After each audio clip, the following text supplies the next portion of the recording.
How's it going, YouTube? Broke Boy Tactical here, and I hope that everybody is having a great day. And if you're wondering if I'm okay after yesterday, I'm just fine. I went back to go get some coffee this morning, and I had no problems. But I took a gun with me. I took my J-frame with me this morning, and that's the gun that we are going to talk about today, because we are going to be talking about pocket carry again. Of course we are. We might as well just call this the pocket carry channel. All right, so let's go ahead and let's clear our firearm. This is a carry pistol after all, and I did carry it this morning. All right. Got it loaded with 5 shots, a Federal 38 Special Plus P Federal Punch, I believe it's called. It's a new round to me, but we have this really crappy used block of gel at our local gun store / range, and I gotta say, out of all the 38 Special Plus P hollow points out there, this is the only one that even tries to expand. 120 grains, it's not bad. So that's what I'm carrying in this little guy. So let's talk about it. Mine is not set up for pocket carry very well. Okay, I wanted a 642, but I am a sucker for a good deal, apparently when it even comes to my safety. Brand new, I was able to pick this little guy up for $2.99. $2.99. The 642 was $4.50. I asked what was wrong with this gun. Literally, the guy bought it, brought it back in the next day and returned it. And with revolvers, you can definitely tell. There was no cylinder burn. There was nothing in this gun. There wasn't even pocket lint in the hammer, in the sears, nothing like that. No, there was no dust. This thing was brand new. So I got a really good deal on it, so that's the one I went with. But it has an exposed hammer, okay? So for the sake of this argument, can we just pretend it's a 642? Because that's really what we're going to be talking about today. The true blue pocket J-frame, okay? Any hammerless or shrouded hammer version of a J-frame, all right? So typically with a J-frame, you are going to get 5 shots of 38 Special Plus P, or 357 Magnum, okay? For the sake of the argument, we're going to land at 38 Special Plus P, okay? Hear me out here. Most people who choose a J-frame, even if they go with a model that carries 357 Magnum, it's going to have 5 shots for a pocket carry revolver, and they are probably still going to carry 38 Special Plus P as their carry ammunition. Most people who get the 357 Magnum really just like the ammo versatility, but at the end of the day, I think people will back me up here, they still would prefer to carry a very potent 38 Special Plus P in their carry revolver, because that's what they train with. It's a lot less brutal than a 357 Magnum out of a J-frame. Let's talk about suckage. It's not fun to train with. But regardless, 5 shots, all right? You do have an all-metal firearm. That's a pro that's going for these over most semi-automatic pocket pistols. This is better built. It is. It's better made. That is one argument to revolvers that is true. All-metal firearms, to me, are going to withstand the test of time over plastic little firearms. They are, okay? I could be wrong. I'm not dead yet. I haven't lived a full life, but in my mind, it just seems to me that this is going to outlive this, all right? 5 shots. I keep coming back to this. 5 shots. It's quite low, especially when you're talking about a powerful cartridge like 38 Special Plus P being extremely heavily nerfed by this firearm. If you don't know what nerfed means, it's a gamer term. It means heavily diluted. 38 Special Plus P like this out of a 357 Magnum carbine would probably, we'll say any 38 Special, I would feel comfortable will get in between the realm of 1,200 to 1,450 feet per second out of a carbine. That's with any 38 Special across the spectrum, all the way from Winchester White Box to Buffalo Bore, okay? You're probably going to get somewhere in the realm of 1,200 to 1,450 feet per second out of a carbine rifle. Out of this revolver, 1 7/8 inch barrel, and also, you see this gap right here, that little piece right there, that's your barrel. There's a little gap between the cylinder and your barrel where gases expel. Projectiles like this bullet right here are gas-based. A lot of the gas, a lot of that pressure is immediately expelled. The moment this round fires, you're almost knocking this bullet's power right in half, especially when you send it out of a 1 7/8 inch barrel. Anything under 4 inches really is going to heavily nerf the power of this round. You are going to get about 800 to 950 feet per second with pretty much all 38 Specials out of this little revolver, okay? Delivering somewhere between the realm of 200 to 250 foot-pounds of energy per shot. It's not a slouch. It's definitely an effective tool, but is it optimal over other firearms on the market? For pocket carry, yes. Okay, well, let's talk about this.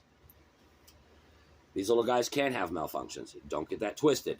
They are just less likely to have malfunctions. Now that I've said that, however, the malfunctions that this will have are catastrophic. This little wheel right here that rotates your cylinder, this little tooth right here, if that breaks, you can't fire this gun anymore. The cylinder will not rotate. You are out of firearm. If this cylinder jams up on you and you can't get it open or you can't pull the trigger, you're not going to be able to fix this in the moment. You're just out of firearm. You just have a big piece of metal that you can smack somebody with, a glorified stapler, and a small one at that. Not going to be the best pistol whipping tool. It's not. So you need to remember that, okay? Your trigger, just like on a semi-automatic, can go dead. You can get a squib load with these. I don't know why it is. I've had a squib load with a semi-automatic. It was a 9mm. That is very rare.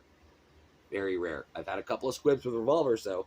And a squib is when you shoot around and it's underpowered and it gets stuck in your barrel, forcing you to literally stop shooting or pray to God and keep firing and hope that that squib does not cause, hopefully that bullet will push that squib out instead of it blowing up in your face. Okay? These can have malfunctions. They're just less likely to happen.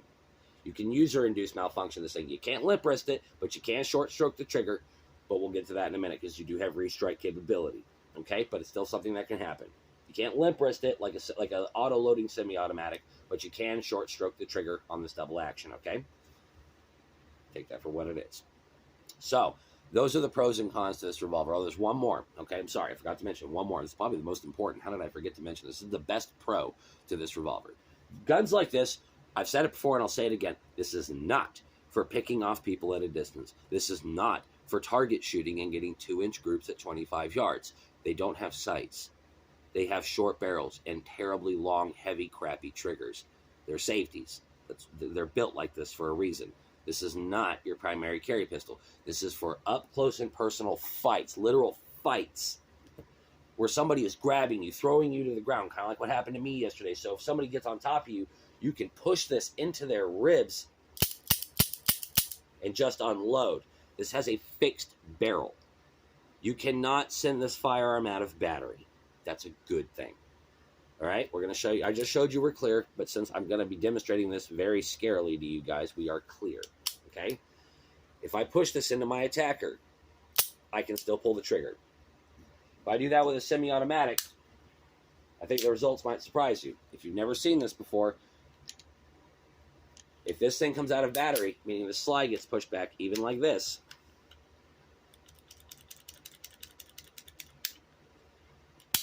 I have a dead trigger. So if I'm wrestling with my opponent or my attacker and I have to shoot them and I have to press this into them, it's not going to work. Okay? So remember that. That is one major pro to the revolver. Okay? One thing that people don't like to talk about, though, is that if you do have to press this into your attacker, the cylinder rotates. If clothing gets sucked up underneath there and gets lodged in your sears and in your gears, you might jam up your revolver. Very unlikely, but totally can happen. People love to say, you can fire this from under a blanket or in a pocket. Totally can. If anything gets caught up in that cylinder, though, any fabric, you can jam up your firearm. Just remember that. But you can't send it out of battery. Very, very good. It's also got a fixed barrel. It's inherently more accurate than any tilting barreled auto-loading semi-automatic. Just inherently on paper. It will only be as accurate as you are, but just comparatively speaking, this firearm is more accurate than this guy is. It just is, okay? So, 38 special, 5 shots. Is it a reliable firearm for pocket carry? Absolutely. In fact, I think in some ways it's better than the semi-automatics for its intended role.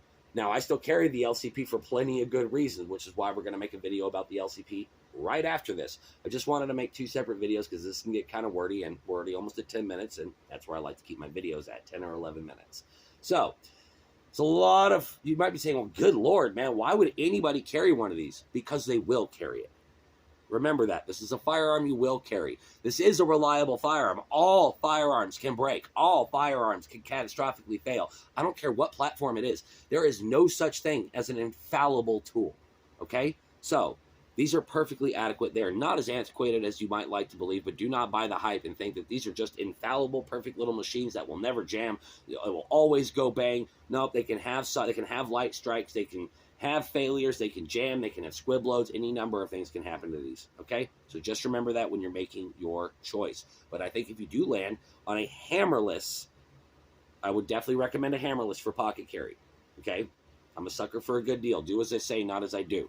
I had the 367, 642, or anything like that from any brand would be better than having a hammer on your pocket revolver. But 5 shots, 38 special plus P, definitely no slouch. And definitely a viable, best of a bad situation gun. Just carry a speed strip and a speed loader with you for some extra ammo, and I think you're going to be fine.